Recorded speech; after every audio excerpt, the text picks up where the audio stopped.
Welcome, everybody. Today is August 16th, 2021. We are recording a show for our August 25th episode. I'm Trey Dobson, Chief Medical Officer at Southwestern Vermont Medical Center and an emergency medicine physician with Dartmouth Hitchcock Health. And this is Medical Matters Weekly, a show about the aspects of healthcare that matter to you most. My guest today is Tim Van Orden. He is an elite athlete, coach, speaker, writer, and nutrition advocate. He has a long bio. Let me just tell you a few things. He founded the Running Raw project to test the athletic efficiency of a raw vegan diet. At the close of the project in 2012, Tim had won 9 USA Track and Field Masters, National Trail Running Championships. He continues to run around Bennington at least once a day, if not more, in the mountains. And we'll talk about that more as we get going. He's won an additional 10 U.S. Masters and senior titles in the mountains and on snowshoes and on the roads. He was the Nordic ski coach at Mount Anthony Union High School, where he helped guide the boys and girls of Bennington to 5 Vermont State Championship titles. And he has a bachelor's in geology from Middlebury College. Tim, welcome to the show. Thanks, Trey, for having me. And by the way, I think your personal geology experience blended into my resume there. It's geography. Oh, geography. Geography. That's great. I was going to say, wow, another geologist. Great. What do you do when you... But that was not my major. All right. So when you major in geography, tell us what that means. Well, I'll tell you why I majored in geography, which is important to this discussion. It was the only major at Middlebury College that didn't require a thesis. And I was scared to death of having to write a thesis. So I thought, oh, this is going to be a piece of cake, because I, as a kid, would read and memorize almanacs. I'm that kind of kid. And when I got to Middlebury, I discovered that it's probably the most difficult major that they offer, at least at the time. And the workload was just insane. Essentially, what you study is spatial relationships.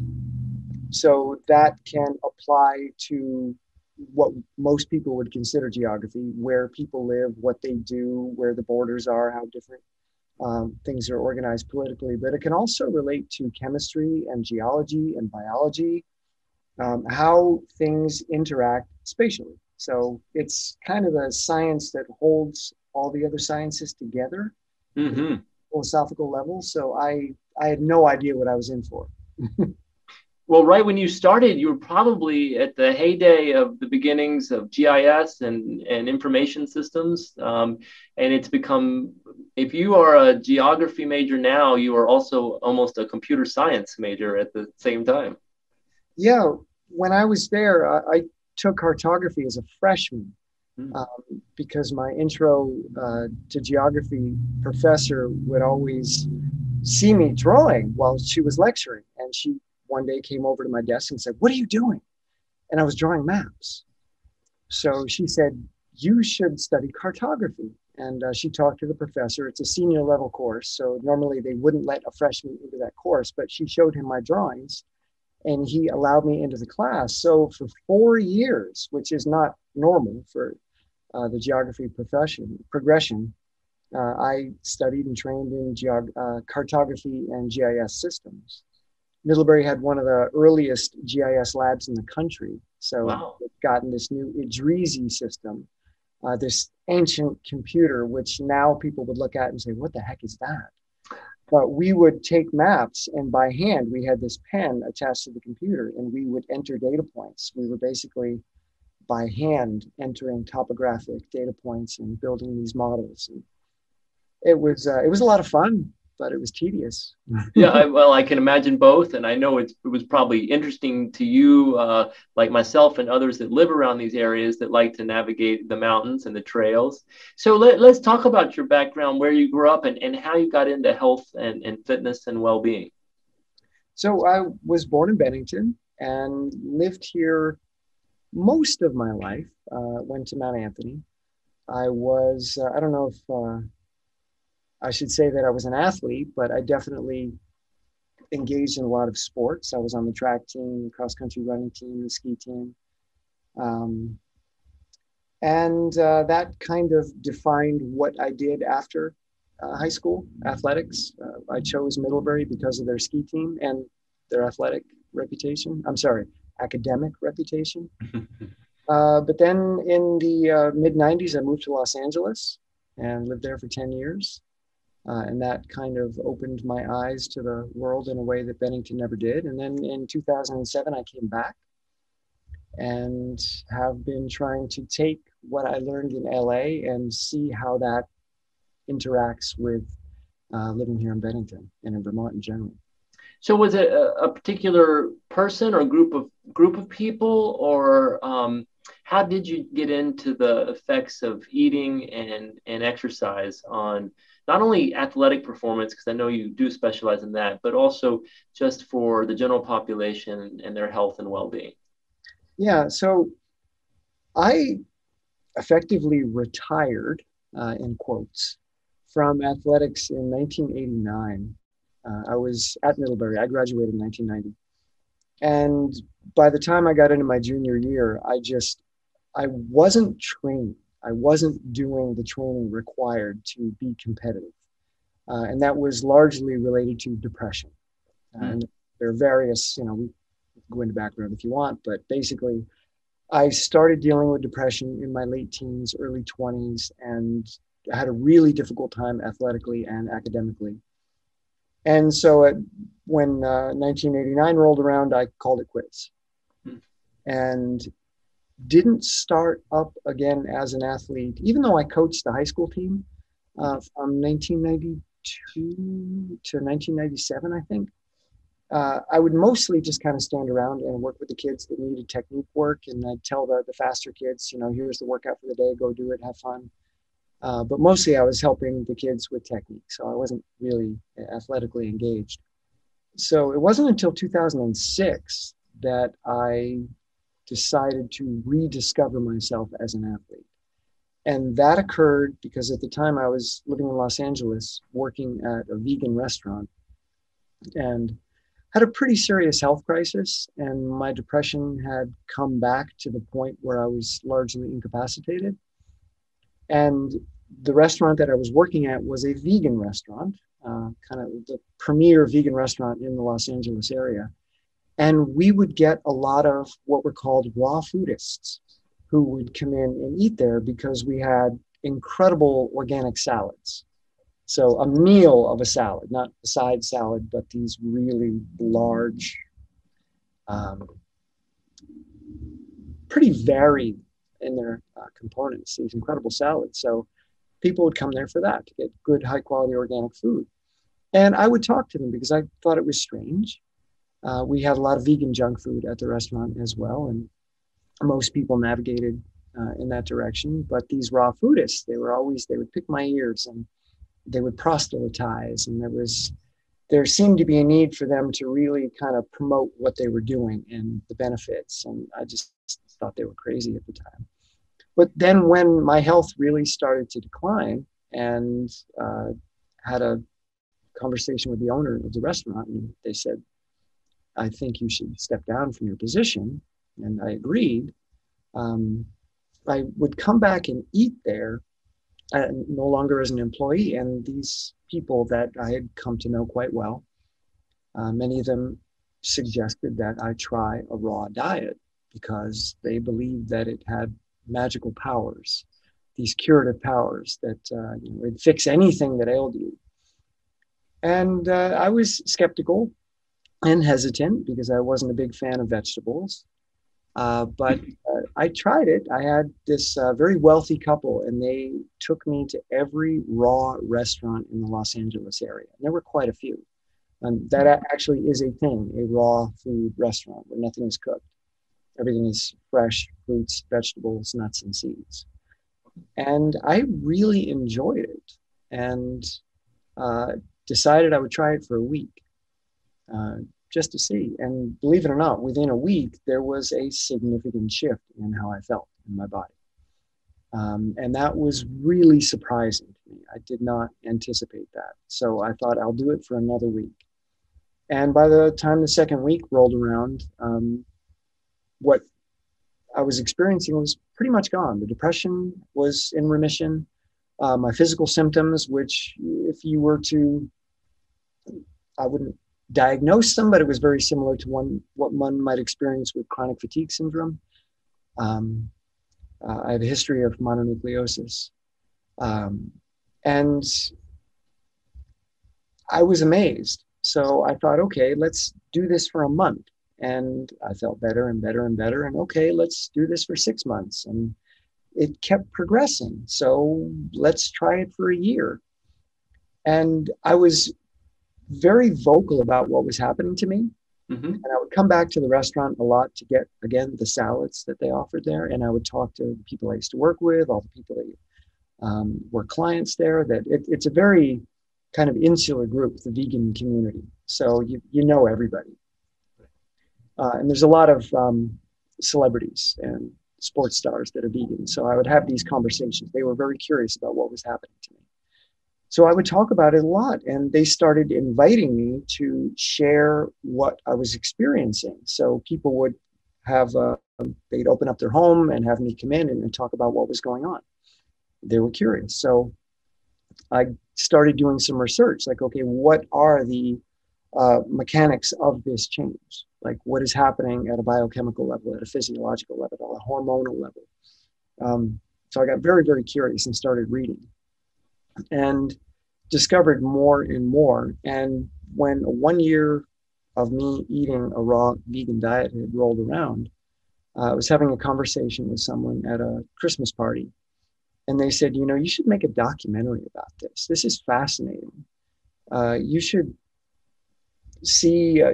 find some metric that you can measure that can be tracked in this documentary. And I thought, you know what? I feel like I have the body of a kid again. It would be interesting to see what I could do as an athlete at that time at the age of 38. So at 38, I started running again, just to see what I could do on this diet. And I got together with some filmmakers. One of them produced a documentary called 16 Days of Glory, which tracks the Olympics. And I used to love these documentaries as a kid. So all the amazing things that happen at each Olympics, this crew basically makes this really inspiring documentary. So I talked with those people, and the moment they found out that I was a raw foodist, they said, well, that's not going to work. And they walked away, and that was it. And eventually it was the cinematographer for the TV series, The Biggest Loser, that actually got interested. So I started working with him. But it was a lot of falling on my face, a lot of things not going as planned, a lot of cheerleading without the data to back it up. And he eventually walked away from it, but I still believed. So I kept training on my own. I started a YouTube channel back in 2006 and have been documenting my transformation and what I do, my training, etc., my thoughts, my research ever since. And yeah, it's been an evolution. But I'm no longer a raw foodist. I know that's one of the questions you're going to ask. And the reason for that is that the more you research, the more intellectual humility you embody. So there tends to be a certainty that people develop when they're introduced to something that has a market change on their life.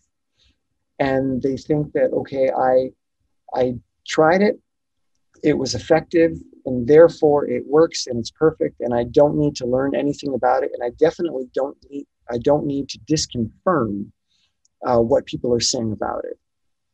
I'm only going to look at confirming evidence. So the more I searched, the more I would come across these people that were fighting over what a raw food diet was. And well, that group is doing it wrong, and this group is doing it wrong, and we're the only ones that do it right. And there were all these factions, and that just didn't make sense to me. And they were each saying that the other one was wrong, but each person was saying we have the absolute truth. And so none of them can be absolutely correct. And that caused me to really dig and to look to disconfirm what people were saying.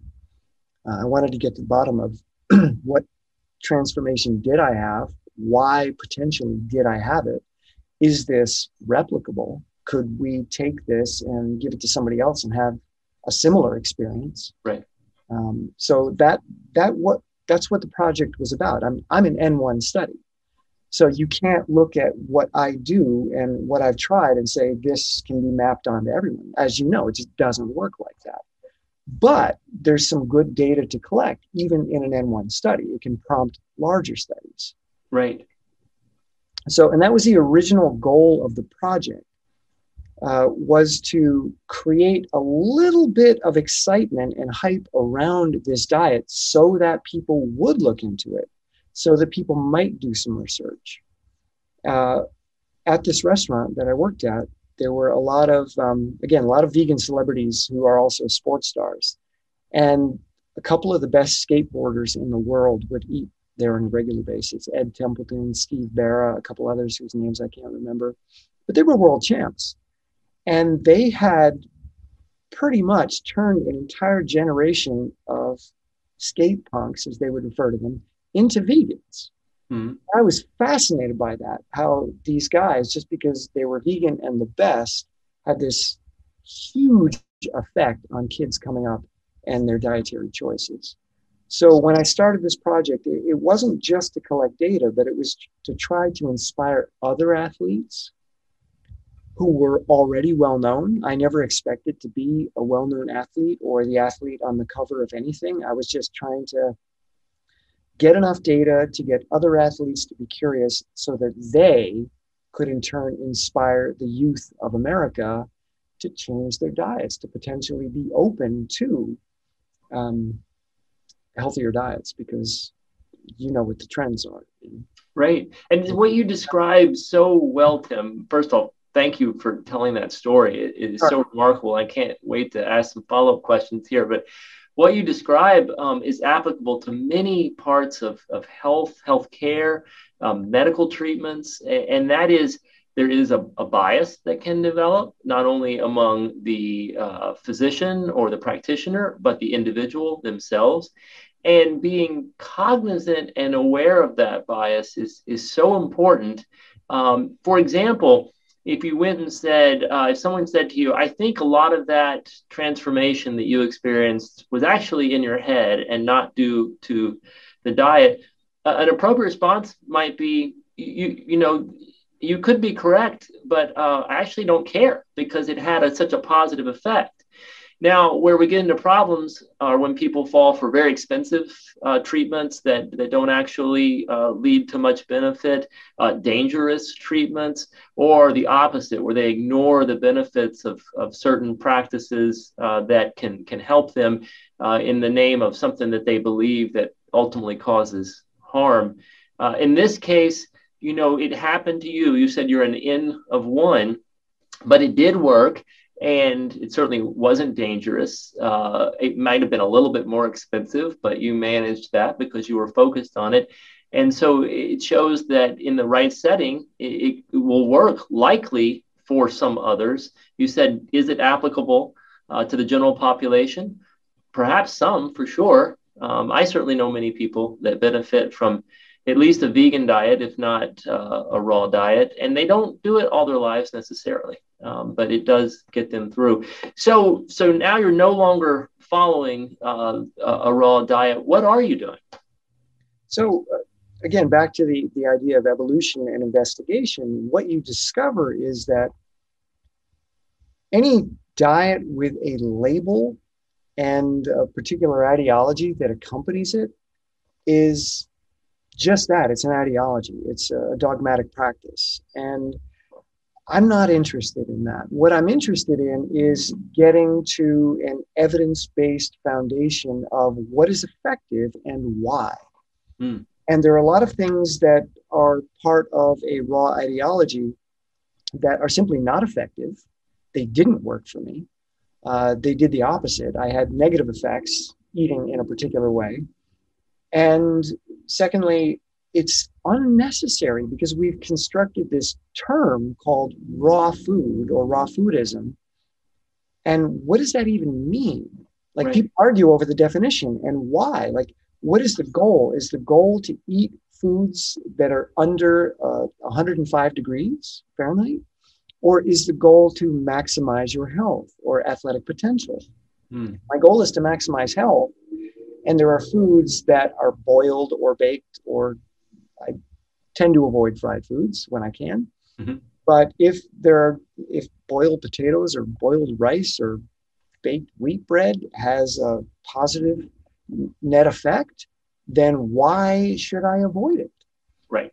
Just to adhere to this ideology that my food can't exceed this particular temperature, it made no sense to me after a while. It was great to experiment. What can you do adhering to that criteria? But then I realized, why am I adhering to that criteria? It makes no sense to do so if there are foods that have a net positive effect that lie outside of those constraints. But to get to where you are now, you did need to go through that learning process. Yeah. And perhaps having those criteria sort of grounded you in what you were trying to do. I'm just speculating here. So it wasn't necessarily, again, because you're aware, because you're open-minded, and because you're monitoring yourself, then you were able to say, okay, this is working, this is not, and go with the evidence. So it is hard. You do hear about diets that actually can be dangerous for people. And even if the diet themselves is not dangerous, their perception of their own body or what they need to do can be dangerous. And so maintaining awareness is so important, as you point out. What are you doing now? You said you're not necessarily eating raw. What are you doing beyond the food and nutrition part as far as wellness and health? Yeah. So just to add a little bit to what you just said, the constraints of a particular diet can lead to anxiety. They can lead to one obsessing over, did I fall outside of the boundaries of what I'm supposed to be eating? And as I saw more and more people failing, not because of what they were consuming, but how they were representing it to themselves, that led to their failure. That led to coping mechanisms and increased anxiety and social isolation. And I saw again and again that if the goal is health, if the goal is to increase someone's well-being, then there's a psychological component that is as important, if not more important, than the simple dietary mechanics that one engages in. So I started coaching people in dietary intervention or transformation, however you want to define it. And again, I kept bumping into this roadblock of the psychology that one has around their eating and how they represent themselves within that dietary context. So my coaching has evolved into a study of compassion, into a study of tolerance. And while I do work with people around the diet, and I work with people in the domain of exercise and body transformation, primarily I focus on helping people become more compassionate with themselves as they approach a dietary or physical transformation, which is the opposite of what people think about me. Like often I'll bump into people and I say, hey, we should go for a run sometime. And they're like, I could never keep up with you. And my response is usually something like, well, number one, I don't run that fast in my training. And number two, I want to run with you. I don't want to run and have you there struggling. Like my goal is that we run together and enjoy it and have a good conversation, a good experience. But it's very hard for people to be compassionate with where they are, where they're starting from. So now as a coach, I help people to essentially embrace step one, like who they are, what they're starting with, and to work compassionately from that baseline to slowly, gently investigate what are the tools, what are the options that might yield the greatest effective, consistent, sustainable change for you. I love how you say that. Let me ask you a question, not on our list of questions we talked about before the show. Why running? Well, again, okay, so back to this documentary, it was really, as you said, how much of this is in my head?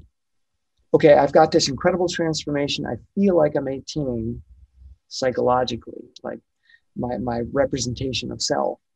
But is that physically true?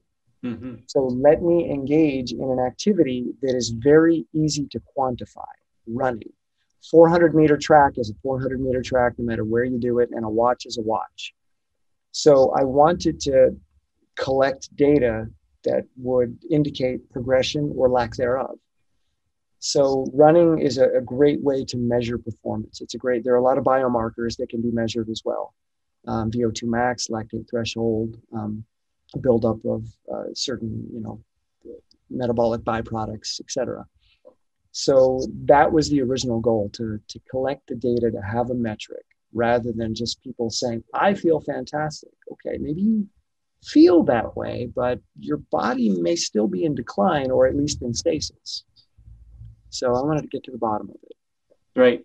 Well, that's great. And I'll just have to chime in. I do think running makes me feel great. That's why I love doing it. And I know that's why many people love doing it.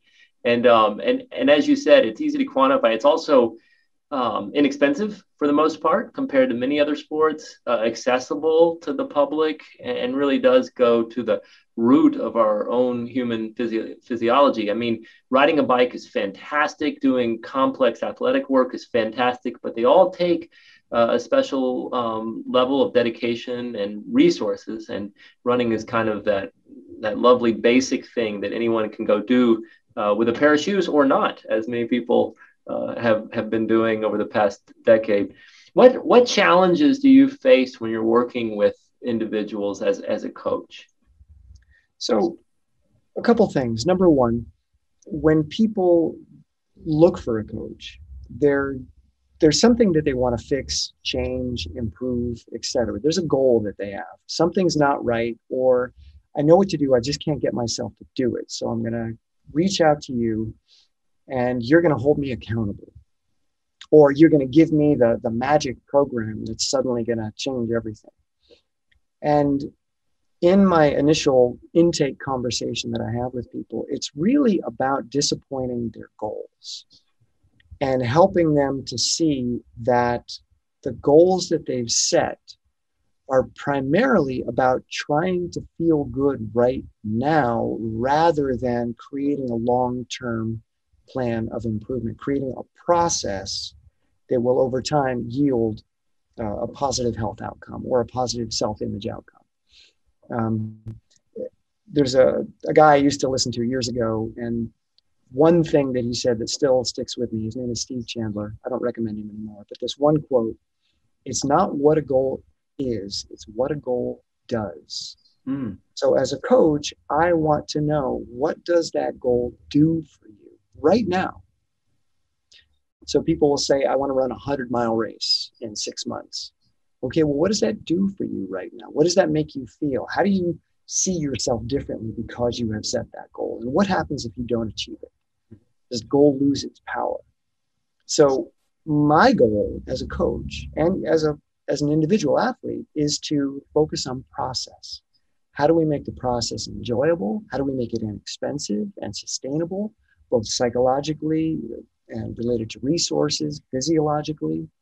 And how do we make it something that when you wake up in the morning, you're not afraid of it? It's not something that you have to begrudgingly check off the to-do list. It's something that you actually begin to look forward to. So that maybe you run the 100-mile race in 6 months, but who cares? Because you've had 6 months of experiences that were empowering. So the result is you're a more empowered person 6 months from now, whether you race or not, whether you complete it or not. So and that speaks to the compassion for yourself that you're talking about. Yeah, because the person that sets the goal, they are not the person that's going to go through the process. Those are different brain regions. So, and that's another thing I've had to do is study neuroscience. So you've got the left dorsolateral prefrontal cortex setting the goal, but that's not the part of your brain that's getting out there and taking the steps. So we have to use that goal kind of as a lighthouse. We don't want to arrive at the lighthouse. That would be bad. We want to use the lighthouse to kind of guide our journey, and there's going to be many of them.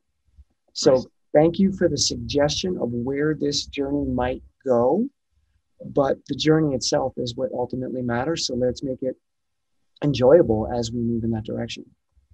It's wonderful. I'm going to end us here. We will have Tim back on the show. It's so refreshing. I love going into complex medical issues during a discussion that started off about eating raw and running. So thank you. Thank our guest, Tim Van Orden. Thank you for joining us today on Medical Matters Weekly. I'll also thank Cat TV, Ray Smith from Southwestern Vermont Healthcare, and Ashley Jowett from Southwestern Vermont Healthcare. Please send your questions for upcoming shows to wellness@svhealthcare.org. We have several good shows coming up. You can look on our website to see those. We will send out information. I'm Trey Dobson. Go out and find joy in everything you do, even in the face of adversity, and we'll see you next week.